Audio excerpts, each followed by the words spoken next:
Hello everybody and welcome to the Industry Podcast, where I speak to people and personalities within the esports sector. I'm your host, Tom Daniels, the editor of Esports Insider, and today I am joined by my guest, Dalian Ghent, the events and community coordinator at gaming and esports cafe Sidequest Gamers Hub. We'll be talking about a range of topics specifically focusing on community and esports in the UK. We're going to be talking about venues and what it takes to kind of build a successful gaming cafe and gaming venue, and also about the UK esports scene as a whole. It's a good topic to talk about some good British esports. But before I jump into this episode, I do want to thank our sponsor for this episode, Ross Videos' esports solution. Connect with your gaming community on a deeper level with powerful and easy to use broadcast technology tools. To learn more about Ross Video, visit rossvideo.com/esports. So let's get into the episode. Well, first, before we start this conversation, Dalian, how are you? I'm fantastic, actually.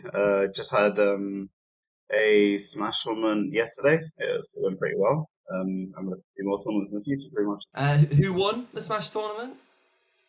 It was one person called Darkstalker. He has literally won every single one so far. So, and then this is the third one, and the fourth one will be later on next month, pretty much. Okay, I'll be interested. So yeah, maybe one to keep an eye on out for, I guess, maybe for future tournaments and stuff like that.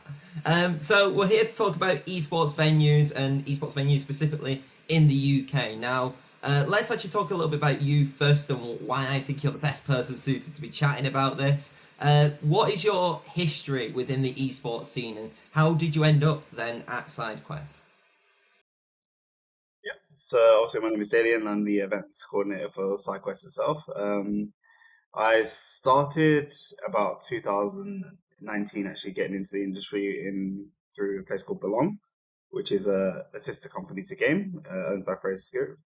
I was just a simple store assistant, but I did like doing events there as well. And then I progressed a little bit to assistant manager, and then after a couple of years of leaving the job, coming back, and then I entered SideQuest as a store manager, and then from store manager I became the events coordinator. So let's talk about kind of like the rise of esports venues. So obviously you said you started off at Belong, and Belong is probably in the UK, I think, for a lot of people in the know.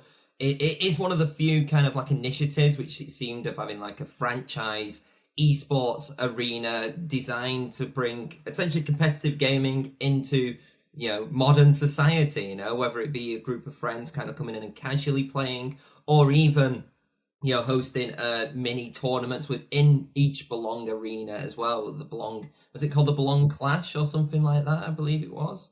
The Arena Clash. Yes, Yeah. the Arena Clash. So, how have you seen kind of the development and the interest of having these specific venues tailored towards competitive gaming, just even throughout your like tenure? I think it's literally the feel of having that kind of player experience that not a lot of people get to experience within itself as well, especially in a competitive atmosphere. I think it's kind of extraordinary, to be honest, to be in a booth with your five friends all playing this high intense game to potentially win something at the end. Even if you don't win, you still have that amazing experience of the before, the during, and the after as well, and that kind of the lows and highs of that. It could be quite amazing of competition in general. And how do you think that kind of will help the esports sector, kind of having these facilities available to be able to, you know, connect with new people? And obviously the main goal isn't necessarily to be creating the next esports superstar. It's obviously a lot more about community, but how do you think that will benefit the esports sector? I think always healthy competition is a way to make people and just everyone grow, whether it be the business side or the actual player side. It always has a chance to foster new talent. It gives a chance of people to experience that kind of feel and to know that it's within everyone's grasp as well. Anyone could be whatever elo, whatever rank, whatever age they want, but have that competitive experience. That doesn't have to be just for those prodigies that have hit. Pretty much, I think that's a kind of amazing feat that these things can facilitate. And I guess it's good as well because obviously a lot of these venues have have esports being shown now, isn't it? You know, a bit like what a Mm. sports bar used to be with all the sports. Like I've gone Yeah. into a few now facilities, and it's the it's the LEC, the LCS, it's Dota, it's Call of Duty, CS:GO. Competitive matches being played around that as well. It's really interesting to see kind of this sense of community starting to be built within esports, Mm. considering compared to kind of other nations, we're not as far ahead in sense of how esports is necessarily perceived. But with like the development of these venues and these cafes, do you think that that kind of opinion that esports is still kind of not for certain type of people, or or it's for just for younger people and stuff like that? A bit kind of like how gaming is still perceived. Do you think that these new venues, much like what Sidequest is making, is actually starting to change that perception? Uh, Definitely, because you get people young and old asking, "What is this?" or "What's happening on the screen?" Like, and then you just kind of tell them about that. This is, could be one of the biggest esports in the world. Could just be a random show match between someone as well, like completely. And they're like, "So, what's the history behind this?" They get very curious about it, and it shows that that everyone wants to know what is going on around as well. What is the latest trend? What is the latest everything? Pretty much, I've had people young and old ask me what League of Legends is, and then explain to them. They're like, "Wow, that's amazing!" And like some of these people get paid this much. What? How is that? And it amazes people. And I think it's just a shared experience that we can have with everyone. I think if you're able to explain League of Legends to people, then God help you, because I've tried it with a couple of Mm. friends and it's definitely not been possible. you know, Mm. so there's minions abilities, there's turrets, there's a Baron, a Mm. Nashor, there's everything. It's like, but I think what you're saying there is actually really fascinating. The fact that you have kind of these venues, and the fact that just having these venues in these areas, like you've got in London, one in Coventry as well, kind of even sparks that conversation. How much of it, going to kind of side quests in particular, about the venue in particular, how much does side quest look at like the Eastern market, and how kind of a lot of the Eastern world with gaming cafes, work? How much of an influence does side quest kind of have on that? Because gaming cafes in the East are, well, they're just as common as anything else, and that's a big testament Mm. to how esports is in the region. A lot of Sidequest is inspired from the Eastern market when it comes to gaming cafes, as it used to be a One U, which is a very popular Eastern internet cafe as well. So we've taken a lot of inspiration from that and kind of molded it and twisted it to make it more suitable for an Eastern audience, sorry, Western audience, to try and push the market here pretty much, and then bring a lot of that over here. And then with the competitive environment as well, that as more gamers come, like as people game more in general, it's good to have these kind of facilities where they can go to and pay not so expensive price for a massive gaming PC and play the games they want with their friends as well. So what is SideQuest's like current setup? Obviously, I'm guessing it's going to be different for each venue that you Mm. have. But what is like for people who are unaware, like the general setup of what is now considered a typical gaming cafe, essentially? So a lot of our setups are like some of our stores are different compared to the others. Some have consoles, um, racing simulators, PCs. All of them definitely have PCs. That is the baseline for it, pretty much. But some of them are consoles, racing sims. We have food, bubble tea, just normal soft drinks as well. So it's kind of like a all-around experience as well. And we're looking to potentially expand further, potentially, but we're not entirely sure yet, pretty much. And in terms of the competitive aspects, I know you touched on it a little bit, and right at the beginning with the Smash tournaments, you do actually not just have like participation gaming, and it's not just kind of renting out kind of a PC or a console and stuff for a group of friends. You do actually actively have community tournaments as well. Could you talk about them a little bit? Yeah, sure. So the one yesterday was our Smash Bros. Ultimate tournament that is held basically every 4 weeks on a Wednesday, pretty much. We get a range of players, people that are just new to the scene, people that have been there for quite a while, and then it's hosted by two of our very own Smash community players as well. One of them is Red Viper. He's very new to the scene. But he has such a passion for different fighting games and stuff like that as well. And then you got Zangrit, who is like pretty much the veteran. We call him the veteran and Zangvote pretty much because he's been in the Smash team for about a year now.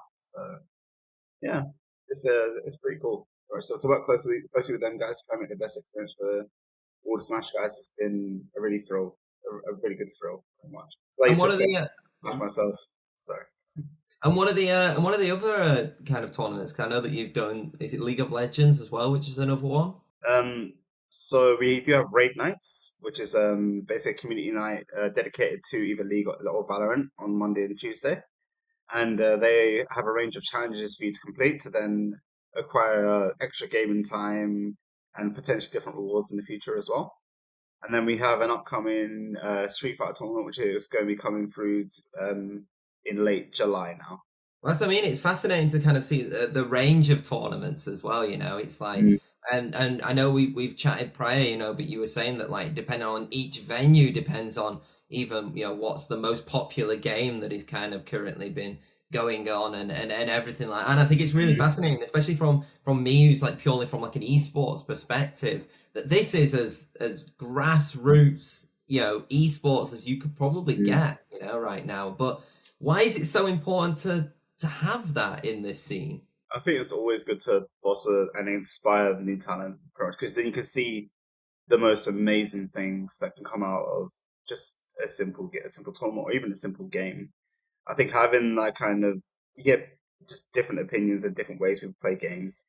You can really see the weird and wonderful things of grassroots tournaments, and I especially love watching and attending them as well. And so, especially with some of the players as well, have you ever thought about, you know, I know obviously it's early days right now, but is the ultimate goal to potentially kind of have someone who's maybe come through a side quest kind of community tournament and then worked their way up, or that's where they have an interest? I mean, there could be interviews in the future where it's like, oh, it was through this gaming cafe that I started playing these games. There's a lot of stories that happen around the world of stuff like that. Is that kind of also a mini goal for yourself as well? That is a very much a personal dream of mine to have someone come through. But oh yeah, no, I used to play here. Oh yeah, like, this person, stuff like that. Like that is just. I think that's amazing because it's. I've always, from when I was younger, wanted to attend like local tournaments, say for Pokemon, for Yu-Gi-Oh and stuff. I did attend a few, but I wasn't consistent. So, like to have someone say, "Oh yeah, no, they came through just a local tournament that we potentially host," is just fascinating to me. I love it. And I guess what you're saying there is kind of to add on to that is that like there's now the opportunity to go to these events Mm, and stuff because exactly. and it's not just SideQuest. There's loads of other venues as well that are now giving these opportunities to people. If I'm guessing that when you had to go to like Yu-Gi-Oh and Pokemon and stuff like that, it wasn't right outside the doorstep, especially if it's like proper No, competitive and stuff like that. Yeah, so no, and no, it now, was not. like, it's so much easier now to Mm, kind of have that accessibility. And I think the elephant in the room is that I think most people think that it's esports, it's gaming. You can do that at home, and yes, you can, rightfully play that at home and do everything at home like that. But for me, there's nothing better than when you are with a group of friends, whether it be playing football or playing gaming in a specific venue tailored towards that. And I guess is that the appeal of having venues like this? I think definitely, even for like a casual player or even the most competitive player, to have the environment of you sitting in there with a bunch of your friends, like about to win a game or even about to lose a game, like that tensions are high, the energy is blazing. Like that is the amazingness of these gaming hubs. We felt it in probably not this Smash one, but like the last one, like it got down to the wire where a game's just been like the set has just been reset. It's literally the final, and it's going back and forth constantly, and everyone's energy is so high because of that as well. And it's just I can't explain. You can't explain that experience without experiencing it yourself. I think that is definitely what I think everyone should experience. And again, it's all about kind of like breaking that barriers, isn't it? And kind of making it show that, yeah, Mm, it isn't just gaming, isn't just a group of people or one person just on a computer. You know, obviously it can be, but there's also these massive social benefits that go towards it. I do want to touch on actually like how to actually create a good esports venue right now in the UK. So what do you think are some of like the key factors into actually, you know, creating a good esports and gaming venue for the UK community? I think it's definitely about the experience, not just, oh yeah, you go in, you play games, that's it. I think creating a vast experience for a different type of offering different things, say food and drink, commodities, events. I think having multiple things in one to really embrace gaming culture on the side of gaming as well. And I think that'll be the best way to enter the market, pretty much, I think. And do you think that it's also important to kind of have like I know it sounds really like technical, but actually having like the good technology towards that and stuff like that. Like, how important is it to make sure that even things like internet connectivity are you know used correctly? I guess you know. I think it's almost like a must, really, because not a lot of people play games offline like anymore. But I still think LAN events are still extremely important because having that person to person interaction is very much important compared to just purely online interactions, for example. Like I would much prefer hosting a fighting game in person because it's a very one on one action. It's a very like okay, you can see they're both focused now, they're both being down, they're both like it's such an energy compared to just oh yeah, no, I'm playing online, so whatever, innit? And I guess one thing I do want to actually touch on is it's not just about esports. It's not just about community as well. But how much do these venues kind of help streaming and the creator community as well? Is there options now for essentially people to stream in these facilities and actually to create streams for themselves without having to pay, you know, sometimes hundreds and thousands of pounds, you know, to have that? Yeah, we've literally hosted streamers like local streamers in our hubs as well, and we put their stream on the big screen and they absolutely loved it. These are not massive people; these have like maybe 1 to 10 viewers, and they're just excited to be on a big screen. And it's really nice to see that even if we help our local communities, like even our local streamers, that they how appreciative they feel of that as well. And at the end of the day, everybody starts off at like a low number anyway and stuff. And actually, maybe sometimes the reason why there is a low number is because there isn't the facility to actually, you know, do that. You know, maybe it's not actually the person, but right now we are in an era where you even look at like YouTube. I mean, there's a big debate with YouTube, and I know this is more the creator side of thing, but there's a big debate with YouTube is that it costs more and more now to make a good viral video because you know you need to invest so much and it needs to be a kind of TV quality, you know, video. It's not gone are the days where it's like here's my phone and I'm just going to record something and put it on YouTube, you know. And streaming's obviously gone a very similar way of that. So actually, I guess would you agree that yeah, like you said, providing that opportunity and giving streamers a chance boost them and also you know could potentially boost that economy alongside. I think so too. I think the kind of higher quality in anything when it becomes creative content, that trajectory is going to happen if there's oversaturation anyway. I think that we are providing like the smaller streamers and even YouTubers if they want as well to a place to actually stream from to create content as well. Like there's no limitations on it at all.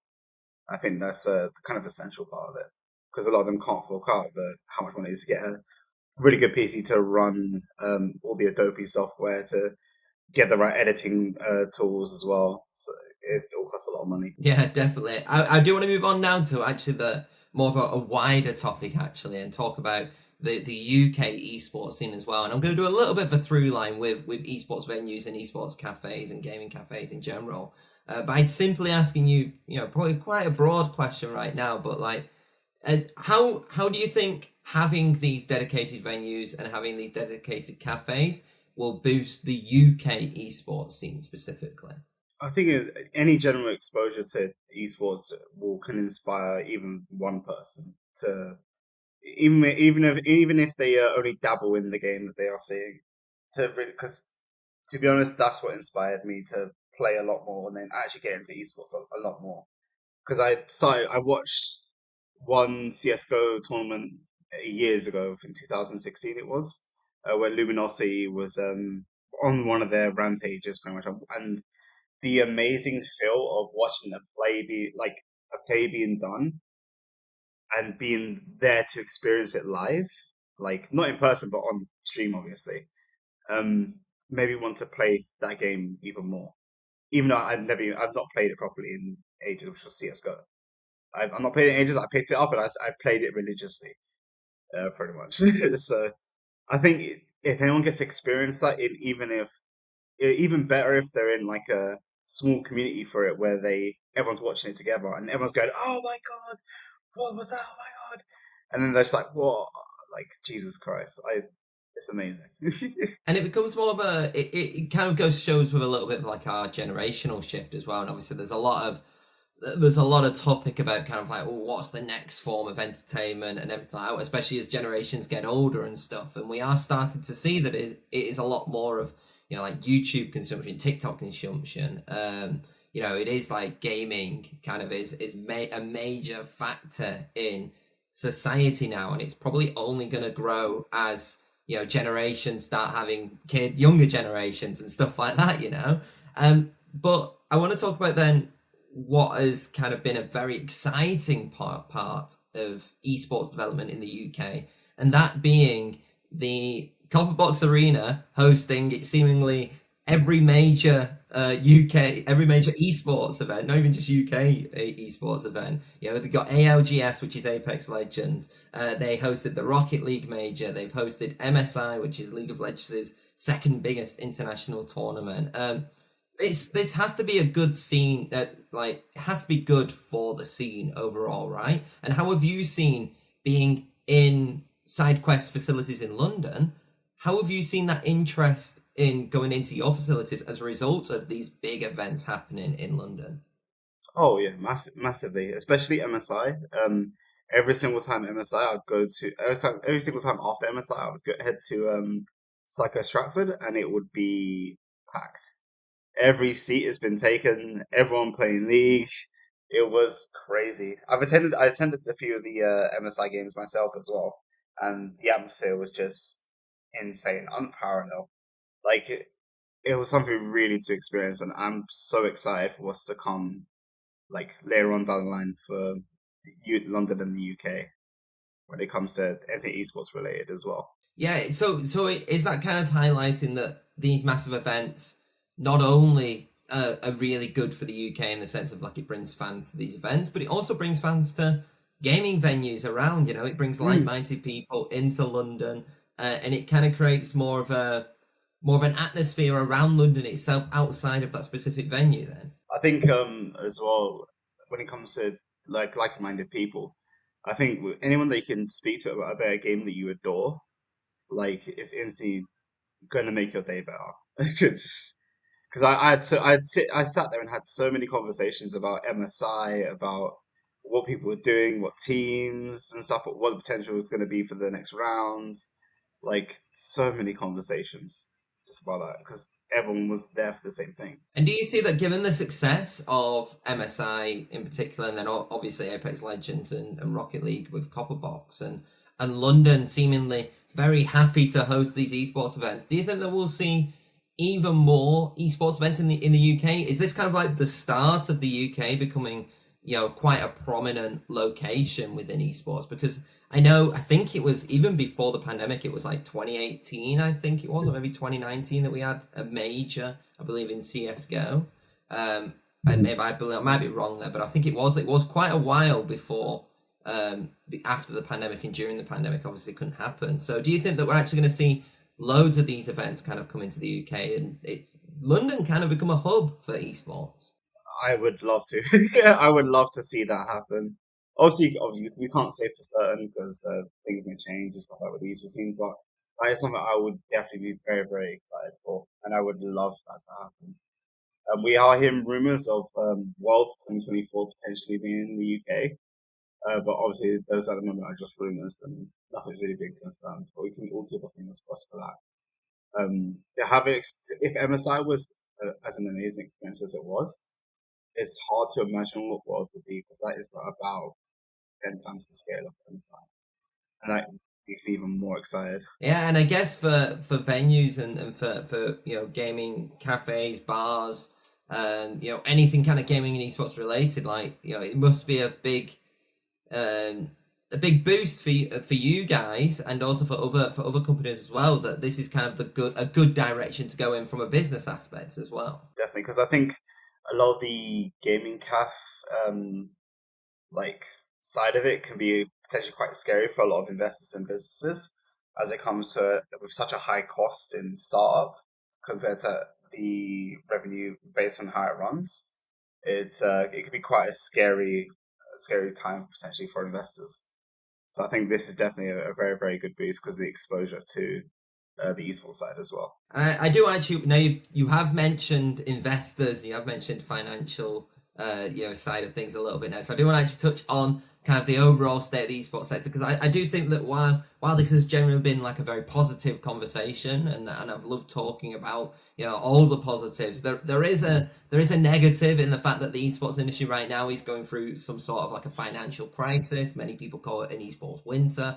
Seems a bit odd to call it an esports winter when right now I'm boiling in my room. So an esports kind of financial crisis. But do you think that it is a gamble to bet on esports right now in the UK, or are the signs actually more positive in the UK as opposed to say other regions like America? I think the signs are still positive quite everywhere. It's just that um, because esports was extremely new before, people jumped on it really fast, and then like caused oversaturation and not over. I'll say potentially overfunding, and then as people start to pull away a little bit more, everyone's gone into a little bit of a panic, saying, "Oh my god, this is going to happen." But I think with what esports requires just more stability when it comes to it. Um, yeah, Yeah, and personally for me as well, I think what the major factor and why I'm relatively quite positive, is the players are still there, which are always with esports. It's always really weird because it's a trickle down. It's players, so it's gaming industry, and then inside the gaming industry, it's the esports industry. So it's like one, gaming kind of relies on esport.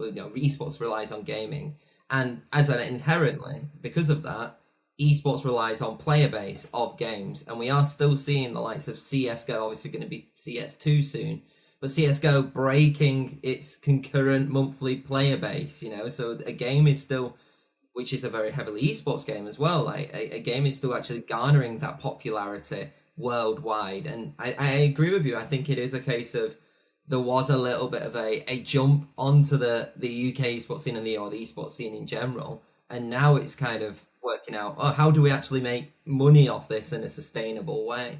And do you see then esports venues kind of being one of those ways where you can get sustainable revenue, whether it's gaming cafes, utilizing more the community aspect, or what we're seeing right now with, I believe Team Endpoint just launched a boot camp service, which they're now going to be doing with a lot of their facilities, where it's actually more a B2B facility kind of growth initiative. Do you think that that's a way of actually creating more sustainable revenue? I think so as well. And I think even with esports in general, is that we need to look at the way we um, feature and show a lot of the games and stuff like that. Because obviously Twitch is a free service, and the ad revenue compared to on Twitch compared to other sporting um, events is very very different. Where they get ad revenue plus they have like a paid service for it.